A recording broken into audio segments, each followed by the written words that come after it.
So, in this class, we'll be talking about somatic symptom disorder, illness, anxiety, factitious, and conversion disorder. So, in somatic symptom disorder is also known as hypochondriasis. Okay, so in hypochondriasis, if I have to say the characteristic feature, an individual often exaggerates their bodily symptoms.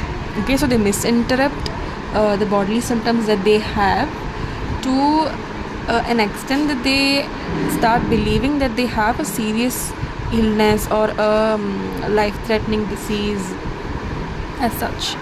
So, an individual with somatic symptom disorder is characterized by 6 or more months of a general or non-delusional preoccupation with fears of having or the idea that one has a serious disease based on the person's misinterpretation of bodily symptoms.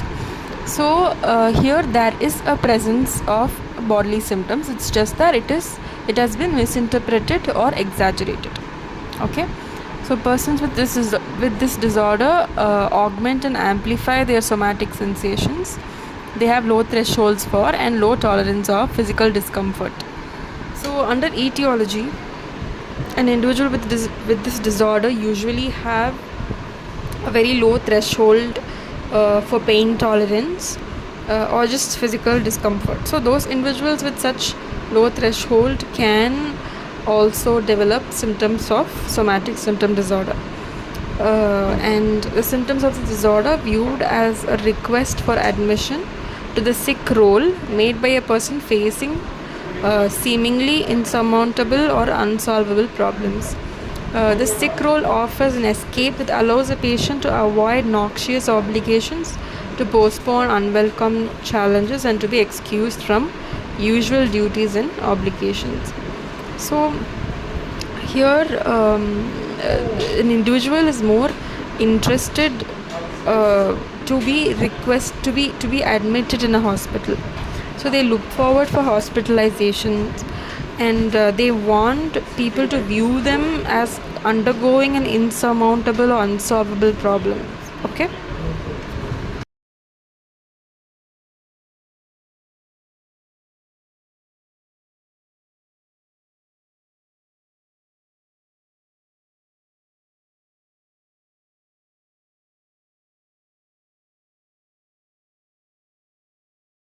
So the clinical features, that is how these symptoms manifest in reality when a patient is actually approaching you, would look like the patient seriously believes that they have a serious disease that has not been detected yet, and they cannot be persuaded to the contrary. So it is very difficult for us to make them believe contrary to what they believe. They may maintain a belief that they have a particular disease. As time progresses, they may transfer their belief to another disease. Their convictions persist despite negative laboratory results, the benign course of the alleged disease over time, and appropriate reassurances from physicians. Despite the presence of physicians reassuring that they do not have the disease, or even if the course of the alleged disease is over, and even if the laboratory results come negative, despite the presence of all of these things, they are still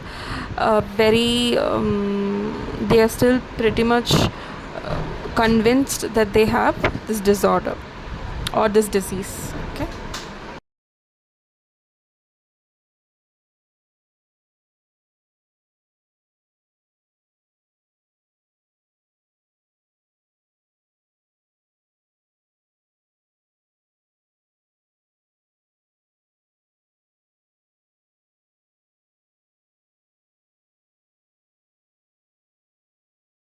So when we're talking about the differential diagnosis, the first important difference that we require to know is how it is different from illness anxiety disorder, the disorder which we'll be talking or seeing in the upcoming slides. Okay. So how is somatic different from illness anxiety is that in illness anxiety there is a fear of having a disease rather than a concern about many symptoms. Okay, so here in illness, an individual is preoccupied with the fear or anticipation of having a disease, whereas in somatic, a person is already believing or convinced that he has a disease, and that he also shows the bodily symptoms. Okay, patients with illness anxiety usually complain about fewer symptoms than patients with somatic symptom disorder. Okay, and conversion disorder is acute. And how is somatic different from conversion disorder is that conversion is acute and generally transient, and usually involves a symptom rather than a particular disease. So it is more less severe, and usually very transient.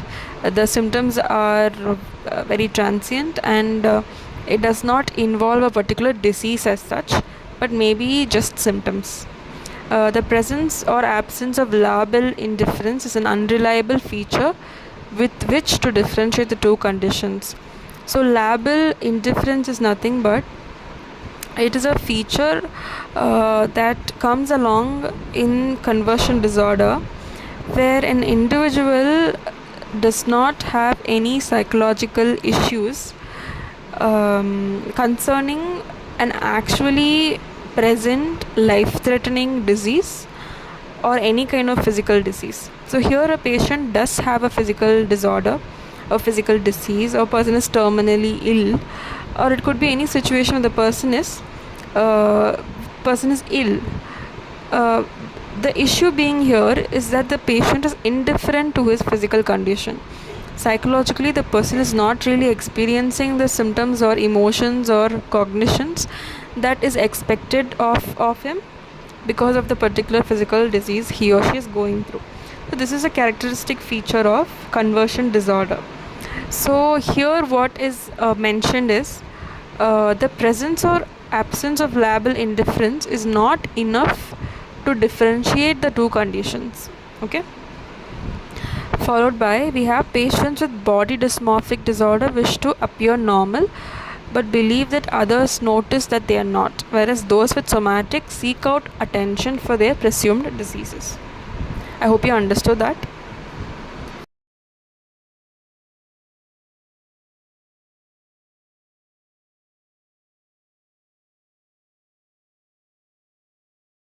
So when we're looking at the treatment options, we start with group psychotherapy. So almost all the 4 disorders that we are dealing with um, uh, benefits from group psychotherapy. Okay, so in group psychotherapy, people are able to relate. Yeah, so it provides them with social support, social interaction to reduce their anxiety.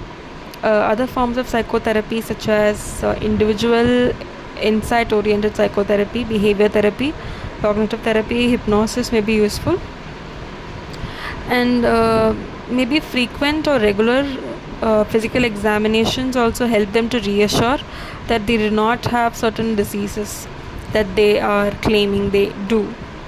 And in terms of pharmacotherapy, we really cannot alleviate somatic symptom disorder as such, but we can alleviate the underlying conditions such as anxiety or depressive disorder that might accompany with somatic symptom disorder. Okay, so when somatic symptom disorder is secondary to another primary mental disorder, that disorder must be treated in its own right. If suppose an individual experiences or exhibits anxiety disorder preliminarily, and that is followed by somatic symptom disorder, then pharmacotherapy can be applied to treat the anxiety initially, and then go into somatic symptom purely on the basis of psychotherapy or therapeutic interventions. That would be beneficial. When the disorder is a transient situational reaction, clinicians must help patients cope with the stress without reinforcing their illness behavior and their use of the sick role. So in certain situations, somatic symptoms does not necessarily become a disorder, because it could be a transient situational reaction to a particular stressor. So what as a clinician you could do is, first of all, do not reinforce your illness behavior and the use of sick role as a solution to their problems.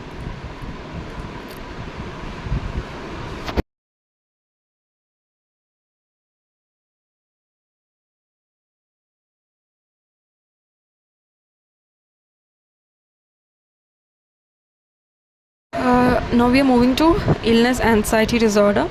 So in illness anxiety, it is a new diagnosis which was introduced in the 5th edition of DSM. And it applies to those persons who are preoccupied with the thought of being sick or developing a disease of some kind. So it is a variant of somatic symptom. In somatic symptom, a person believes that he has a disease, whereas in illness anxiety, a person is anxious that he might develop a disease. Okay, so in describing the differential diagnosis between somatic and illness, somatic disorder is diagnosed when somatic symptoms are present. That is, an individual with somatic symptom disorder usually do exhibit certain somatic symptoms. For example, they might have fever, they might have shoulder pain or knee pain. It is just that they exaggerate or misinterpret the existing somatic symptoms, whereas in illness anxiety there are few or no somatic symptoms at all, and yet they still do have the anxiety that they might develop a particular disease. Okay, so the etiological factors of illness anxiety is that there is something called the social learning model, where somatic symptom disorder may apply to this social learning model, where the fear of illness is viewed as a request to play the sick role. Similar to the somatic symptom disorder, here also playing the sick role could be a motivating factor or a causal factor as to why a person is exhibiting these symptoms. So the person wants to convince another person that he is undergoing an insurmountable or unsolvable problems. Okay.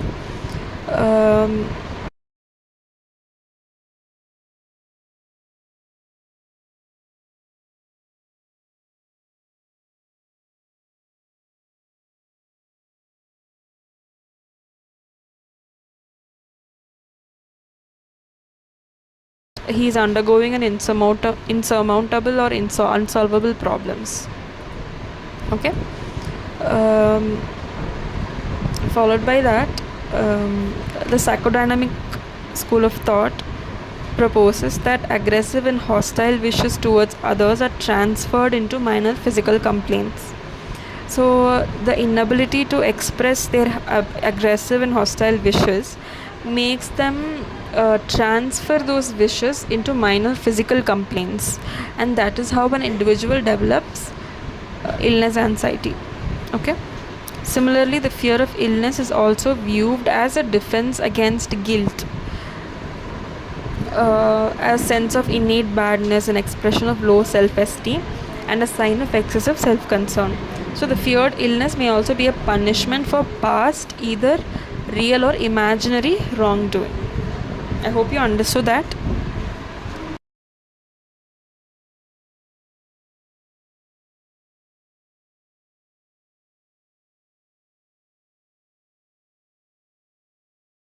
So the differential diagnosis, we have the somatic symptom disorder versus illness anxiety. As I mentioned earlier, the earlier points that I had mentioned about the differential factors. Along with that,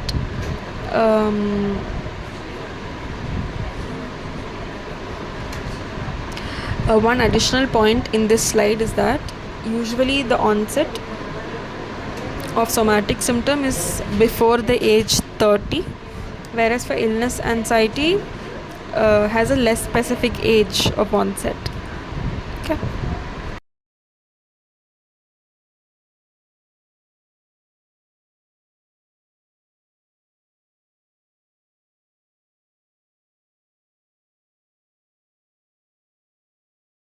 The treatment options again for illness anxiety starts with group psychotherapy, also individual insight oriented psychotherapy, behavior therapy, cognitive therapy.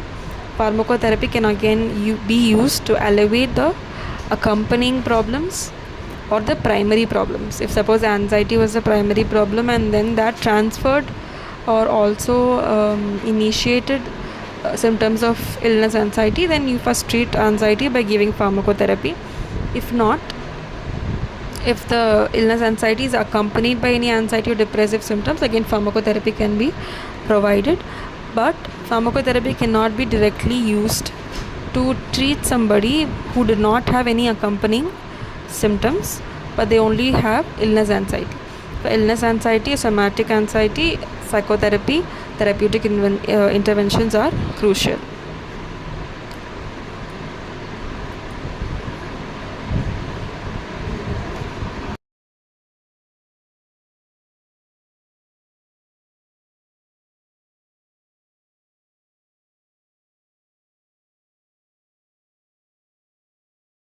So there's something called now functional neurological symptom disorder, also called as conversion disorder.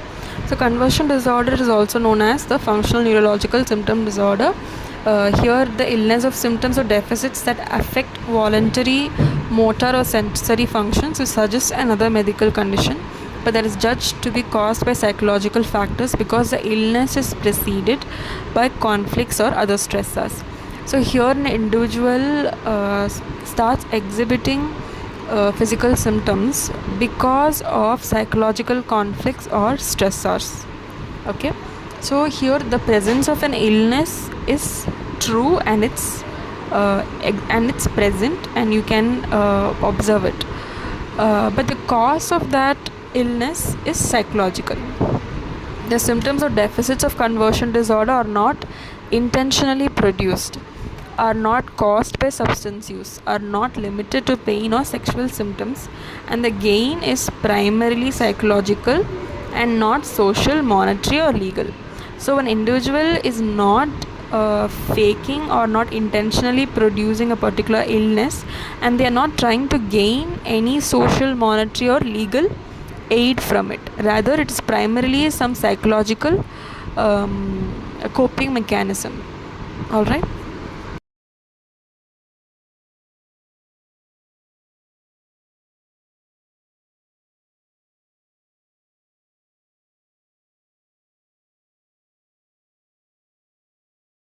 The etiological factors of conversion.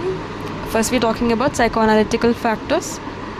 Here, conversion disorder is caused by repression of unconscious intrapsychic conflict and conversion of anxiety into physical symptom. So here they're proposing that the more a person represses his true emotions and thought processes, that could convert into anxiety and hence cause a physical symptom. The learning theory talks about conditioned learning theory. A conversion symptom can be seen as a piece of classically conditioned learned behavior. Symptom of illness learned in childhood are called forth as a means of coping with an otherwise impossible situation. So at some point of time an individual could have gotten sick, and as a trial and error method they realize that being sick facilitates them in an easier coping mechanism of a stressful situation. Hence, that system became rewarded, and hence the person starts exhibiting the same set of conversion symptom to cope with life's problems. Yeah. Biological factors. Preliminary brain imaging studies have found that hypometabolism of the dominant hemisphere and hypermetabolism of the non-dominant hemisphere and have implicated impaired hemispheric communication in the cause of conversion disorder.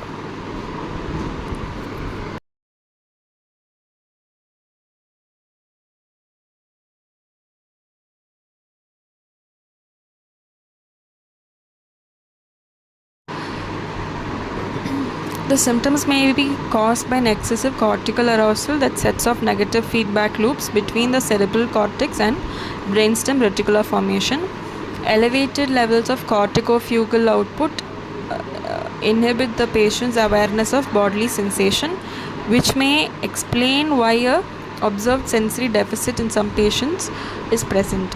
So in some conversion disorder patients, there is an observed sensory deficit also present because of the elevated levels of corticofugal output.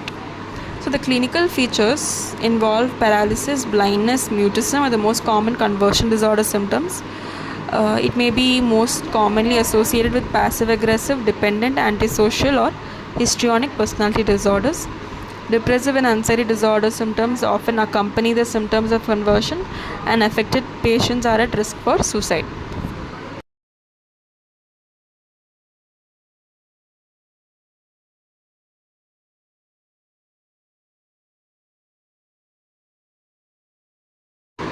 So the important symptoms that accompany conversion disorder are sensory symptoms. So in conversion disorder, anesthesia and paresthesia are common, especially for the extremities. All sensory modalities can be involved, and the distribution of the disturbance is usually inconsistent with either central or peripheral neurological disease.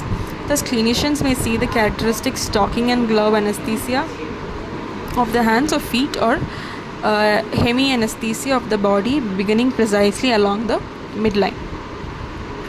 Whereas the motor symptoms of conversion disorder usually involve abnormal movements, gait disturbance, weakness, paralysis, gross rhythmical tremors, choreiform movements, tics, jerks may be present, and these movements generally get only worse when attention is called to them.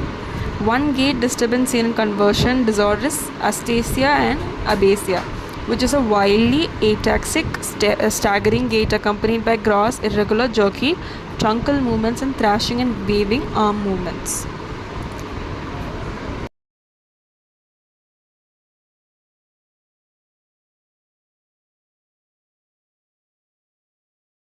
The seizure symptoms, pseudo-seizures are another symptom in conversion disorder. So clinicians may find it difficult to differentiate pseudo-seizure from an actual seizure by clinical observation alone. Moreover, about 1/3 of the patients pseudo-seizure also have a coexisting epileptic disorder. Tongue biting, urinary incontinence, injuries after falling can occur in pseudo-seizures, although these symptoms are generally not present.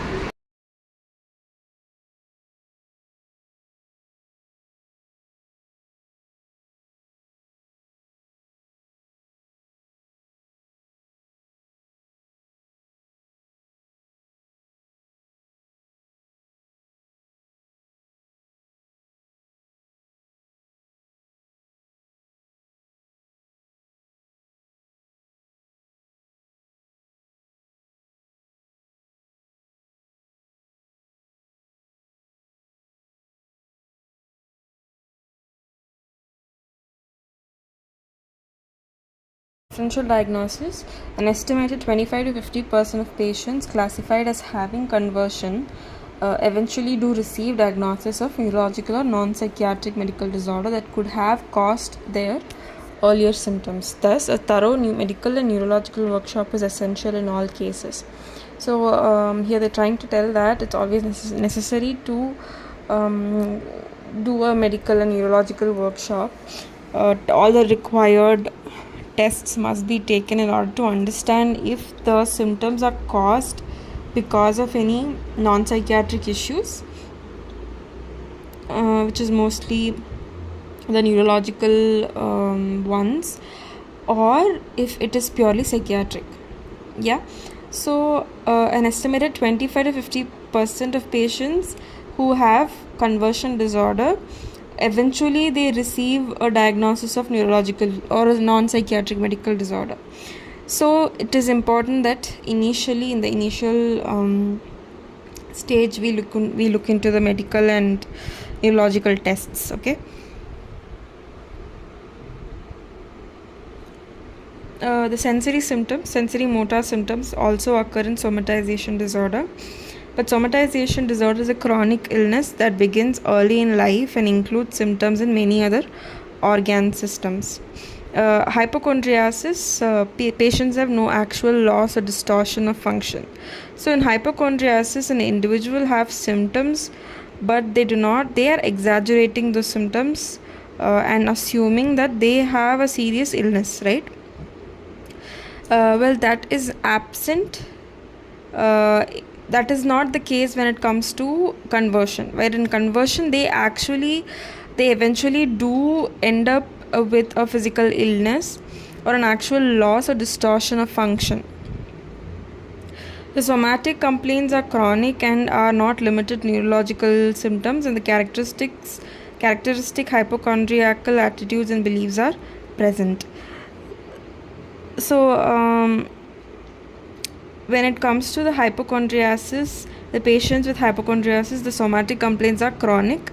For a long period of time, they keep complaining about this bodily symptoms that they have and how they think that it signals a major illness. Yeah, and it is not limited to neurological issues. That is, in hypochondriasis, an individual's complaints of bodily symptoms and the illness that they think they are having will have a wide range of medical symptoms. It could be that they are having cancer, it could be that they are assuming that they have Parkinson's.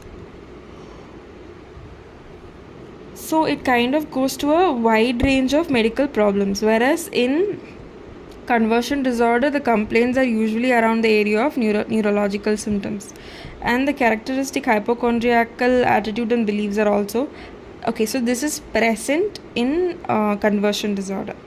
So the hypochondriacal attitudes and beliefs are present in conversion disorder, but the former 2 points that I had mentioned will not be present. So that is a crucial aspect to us as to differentiate the both. If the patient's symptoms are limited to pain disorder can be diagnosed. In both malingering and factitious disorder, the symptoms are under conscious voluntary control. A malingerer's history is usually more inconsistent and contradictory than that of a patient with conversion disorder.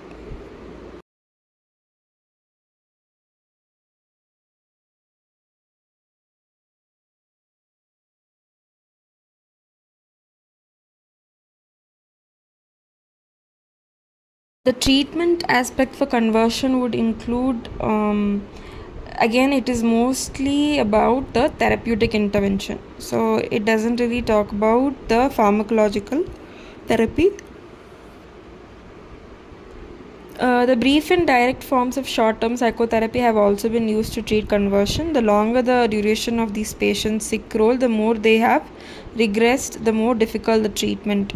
So the longer the patient has been exhibiting the symptoms, the difficult it gets for us to treat them. Yeah. So hypnosis, anxiolytics, and behavioral relaxation exercises are effective in some cases. Parenteral amobarbital or lorazepam may be helpful in obtaining additional historic information, especially when a patient has recently experienced a traumatic event. So I had spoken about amobarbital or lorazepam method of interview. So it's a barbiturate, a sedative that helps an individual go to a very relaxed mode so that they can recall informations that is kind of difficult for them to recall when they are quite conscious.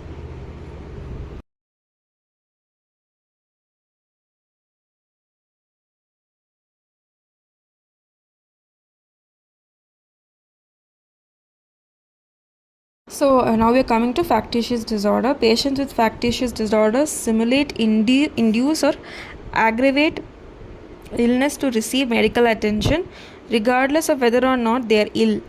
Thus, they may inflict painful, deforming, or even life-threatening injury on themselves, their children, or other dependents. The primary motivation is not avoidance of duties, financial gain, or anything concrete. The motivation is simply to receive medical care or to partake in the medical system. So, it is important to understand that factitious disorder is different from malingering only by the basis of the motivation. The primary motivation for an individual to simulate a particular illness. So in factitious disorder, the primary motivation is simply to receive medical care or to take part in a medical system. So Richard Asher coined the term Munchausen syndrome. So this is a key word because this term is quite often used to denote factitious disorder. So it is used to refer to a syndrome in which patients embellish their personal history, chronically fabricate their symptoms to gain hospital admission and move from hospital to hospital. About the etiological factors, psychosocial factors come first.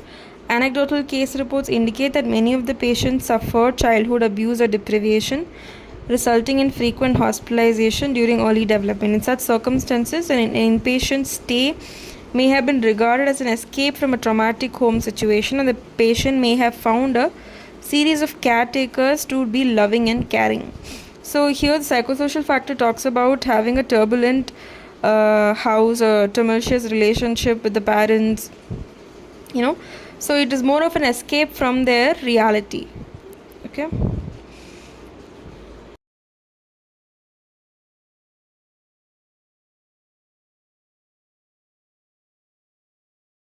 Trust the patient's families of origin, included a rejecting mother or an absent father. The usual history reveals that the patient perceives one or both parents as rejecting figures who are unable to form close relationships. So here again, as I said earlier, there's a tumultuous relationship or a risky relationship or a conflictual relationship between the patient and the parent. Yeah, so that is also a psychosocial etiological factor. Patients who seek out painful procedures such as surgical operations, invasive diagnostics, may have a masochistic personality makeup in which pain serves as a punishment for past sins or imagined or real. Yeah, so an individual who carries a lot of guilt, they seek painful procedures as a punishment, and hence that kind of subsides the emotional pain. Yeah, it could also be that masochistic personality also enjoy the pain being inflicted on them, so that could also be a etiological factor. Many patients have poor identity formation and disturbed self-image, which is a character of borderline personality. So some patients are as if personalities who assume the identities of those around them. If these patients are health professionals, they are often unable to differentiate themselves from the patients with whom they come in contact with. Next is biological factors.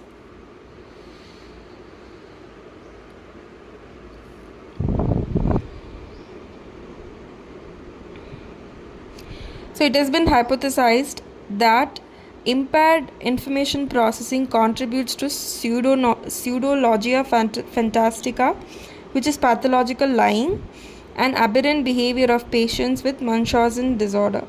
So biological factors talks about the impaired information processing ability can contribute to pathological lying, which is seen in Munchausen disorder.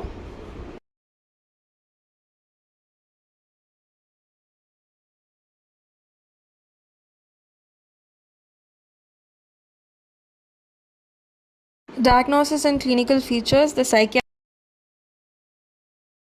examination should emphasize securing information from available friends, relatives, or other informants, because interviews with reliable outside sources often reveal the false nature of the patient's illness. So it's always important to cross-check if the information given by the patient is valid and it's actually representing the reality of the patient. Although time-consuming and tedious, verifying all the facts presented by the patient about previous hospitalization and medical care is essential. Factitious disorder has been divided into two groups depending on the types of signs and symptoms feigned. There is one disorder marked by psychological symptom and another marked by physical symptoms. Both may occur together. Whereas in DSM-5, the division provided was imposed on self and that imposed on another person. So here, when we talk about imposed on self, the individual will want to hospitalize themselves because of certain issues that they are posing to be facing.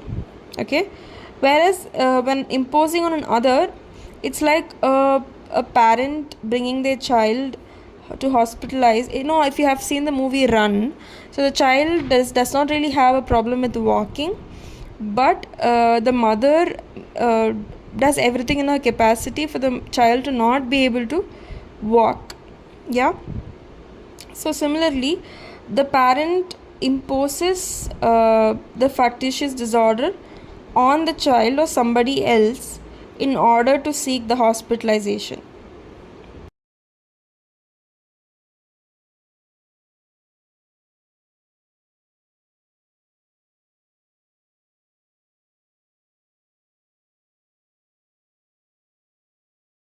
Differential diagnosis.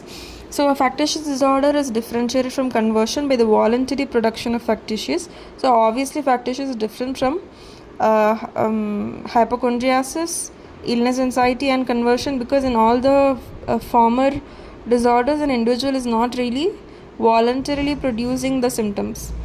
Yeah, the extreme cause of multiple hospitalization and the seemingly willingness of patients with the factitious disorder to undergo an extraordinary number of mutilating procedures.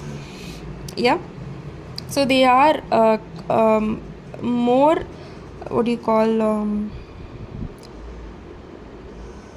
they're more interested, welcoming to an extraordinary number of mutilating procedures than the hesitation you will most likely find in other individuals with other kind of disorders or who do not have disorders. Hypochondriasis or illness anxiety differs from factitious disorder in that the hypochondriacal patient does not voluntarily initiate the production of symptoms, and hypochondriasis typically has a later age of onset. Because of their pathological lying, lack of close relationships with others, hostile and manipulative manner, and associated substance abuse and criminal history, patients with factitious disorder are often classified as having antisocial personality disorder. Because of attention seeking and occasional flair for the dramatic, patients are also classified as having histrionic personality. And factitious disorder must be distinguished from malingering because malingerers have an obvious recognizable environmental goal in producing these signs and symptoms. So they do not really seek for hospitalization as a primary motivation. Rather, it could be to secure financial compensation or evade the legal system, or to avoid work, or to merely obtain free bed and board for the night. Yeah. So once their primary motive is fulfilled, they will not really produce these symptoms anymore. Yeah, so that is what malingerers do.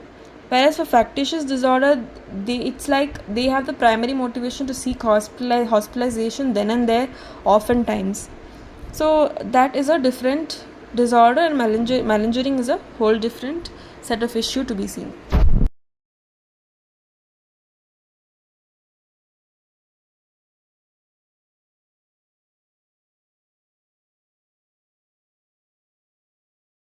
Treating an individual with factitious disorder, the therapist must be mindful about the counter-transference when they suspect factitious disorder.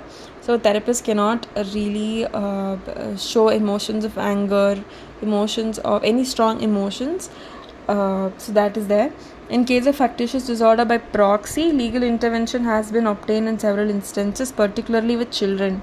The senselessness of the disorder, the denial of the false action by parents are obstacles to successful court action and often make conclusive proof of unobtainable. So always when it comes to a child, and if the child is being a victim of factitious disorder by proxy, legal intervention is obviously a crucial element added to this treatment. And pharmacotherapy of factitious disorder is of limited use. Again, SSRIs may be useful in decreasing impulsive behavior when that is a major component in the factitious behavior. Yeah.